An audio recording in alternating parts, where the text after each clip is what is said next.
তো হাই বন্ধুরা, আপনারা সবাই কেমন আছেন? আশা করি ভালো আছেন। তো আজও একটি নতুন ভিডিও নিয়ে চলে এসেছি। ভিডিওটি দেখুন, শুনুন, ভালো লাগবে। তো একটি ভাই টোটোতে লাশ নিয়ে আস্তে আস্তে কি ঘটনা ঘটলো তার সঙ্গে, কি ভয়ঙ্কর ঘটনা ঘটলো তার সঙ্গে।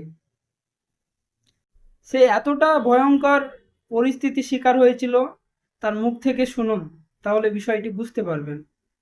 তো চলুন ভিডিওটি সম্পূর্ণ দেখা যাক। দেখাকে একটু ধরেন তো বলছে তুমি চিন্তা করো না, একটু পর ডাকাইতে আসবে এই জায়গাটা। আমি একদিন ভ্যান নিয়ে ভাড়া মারতে মারতে আমাকে ডোমে ডাক দেয়। ডোমে ডাক দেওয়ার পরে মনে করেন যে আপনার তখন ওই লাশ আমার কাছে লিয়ে যাবি। তো আমি তখন ওই কোনটা করলাম 10,000 টাকা। ওই সময় কোনো অ্যাম্বুলেন্স ছিল না। রাতের মনে করেন আনুমানিক 10টা বাজে এখান থেকে যখন তুলি লাশটা বিকাট মুক্তি ছিল, ওই লাশটা যখন উঠানোর পর মাদ্রাসা মোড় গেছি। আমি মাদ্রাসা মোড় যাওয়ার পর লাশটা অটোমেটিক পড়ে গেল। রাত বাজে 12টা, কেউ ছিল না, একাই নিয়ে যাচ্ছি আমি। কারণ আমি লোক পাইনি খুঁজে ধরবো।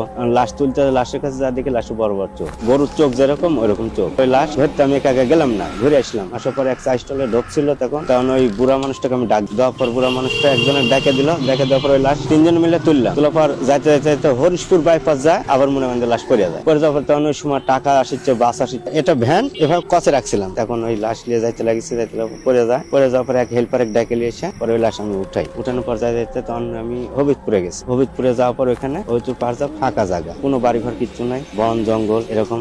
পরে মনে করেন যে ওই লাশ পড়ে যাওয়ার পর ওই লাশের কাছে আমি যাইতে পারছি, খুব ভয় লাগিচ্ছে। মানে বুক ফারে অটোমেটিক লাশ উঠে বসে পড়ছে লাশ। তখন আমার খুব খারাপ লাগিচ্ছিল, মনে হচ্ছে আমি বাঁচবো না। এরকম কাটা লাশ এখান থেকে সিলাই দিয়েছে, মনে করেন যে আপনার বস্তা যেভাবে সিলাই দেয় না ওইরকম ভাবে সিলাই দিচ্ছে। সিলাই দেওয়ার পর মনে হয় কাটা লাশ লিয়ে যাচ্ছে। লাশটা খাইছিল বিষ। উঠে বসে করছে তুই আমাকে ধরবো না। হ্যাঁ, লাশের কথা করছে তুই আমাকে ধরবো না, তোকে মেরে ফেলা দিই। লাশের থেকে দূরে হেঁটে যায়, ভ্যানের কাছে আবার হেঁটে গেছে। যাওয়ার পর তখন একটা ট্রাক যাইতে লাগিছে, তখন সিঙ্গেল দিলাম। দেওয়ার পর থামে না থামে মনে করেন যে চলে গেল। পরে আরেকটা প্রাইভেট কার আসতে লাগিছে, পরে ওনাকে আমি ডাক দিলাম। দেওয়ার পরে উনি মনে করেন যে থামিছে। থামার পর করছে কি হয়েছে ভাই, আমি বলছি একটু লাশটা ধরে দেন তো। কারণ ওই লোক কাছে যা দেখে চিৎকার দিয়ে লোকটা চলে গেছে, আর কাছে ভিড়ে নেই। একবার জামা কাপড় আছে সব, মানে ওই যে পাটি দিয়ে জোড়াই নেয়, আগে তো পাটি দিয়ে জোড়াইতো। পরে পাটি দিয়ে জোড়ানোর পরে মনে করেন যে ওই লাশের কাছে যাইতাম, চিৎকার দিয়ে চলে গেলাম। কি দেখলেন ভাই? বলছে ভাই আমি ধরতে পারবো না, বড় চোখের টাকা আছে আর দাঁত খিটমিটি করছে। পরে ওই লোক চলে গেল। যাওয়ার পর দেখি এক খুটখুটে বুড়া মানুষ রাস্তা দিয়ে আসছে, আর উনার বউ আসতে পর আমি এত রাত্রিতে আমি কিছু আপনার কোথায় থেকে আসছেন এই কথা করতে বাবা তুমি যে যা লাশটা পড়ছে তা ডাকাইতে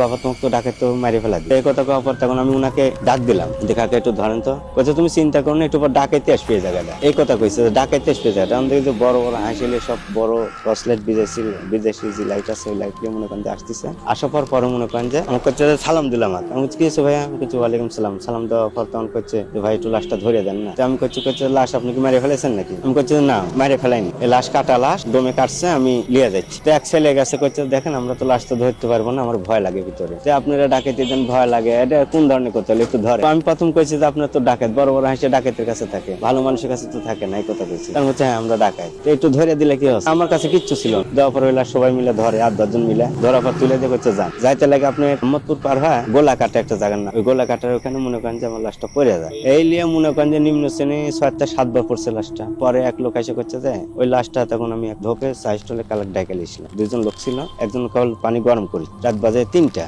তখন পরে মনে করেন যে ওইখান থেকে নিয়ে এসে পরে আমি ডাকলাম যে কাকা একটু ধরে দেন তো লাশটা। পরে ওই লাশটা ধরে দিল উনি। দেওয়ার পর কিছু বাবা লাশটা দৌড় দিয়ে বাঁধ দিল। দৌড় দিয়ে বাঁধেছি, বাঁধার পর তখন বুন পাড়া পার হয়েছি। হয় যদি একটা দোকানপাট খোলা নাই, মরুভূমি, একটা বটের গাছ আছে, বটের গাছের গোড়া এইখানে দাঁড়িয়ালা, আর বড় বটের গাছের উপর বসে আছে বড় বড় তসবি, বট গাছের উপর বসে আছে বড় বড় তসবি। তখন আমি সালাম দিলাম। দেওয়ার কাছে যা ভয় পাইস না যা, এই কথা বললো। বলার পর এখন আমি করছি আমার লাশ পড়ে গেছে, আমার লাশটা তুলে দেন। ভয় পাচ্ছি না, লাশ পড়ে গেছে, সাহস আমার এসে গেছে। তখন আমার ইমুন মানে উনাক দেখে ভয় লাগিছে আমার। ওই বড় বড় তসবি, পা ঝুলে আছে, এক পা উপরে এক পা নিচে, পা ঝুলে আছে। তখন আমার ভীষণ ভয় লাগিছে। পরে মনে করেন যে ওইখান থেকে তখন উনি তো গায়েব হয়ে গেল অটোমেটিক। তখন আমার ভিতরে মনে করেন যে আরো শরীর ঘামে যাচ্ছে, খালি ঘাম ঝরিচ্ছে।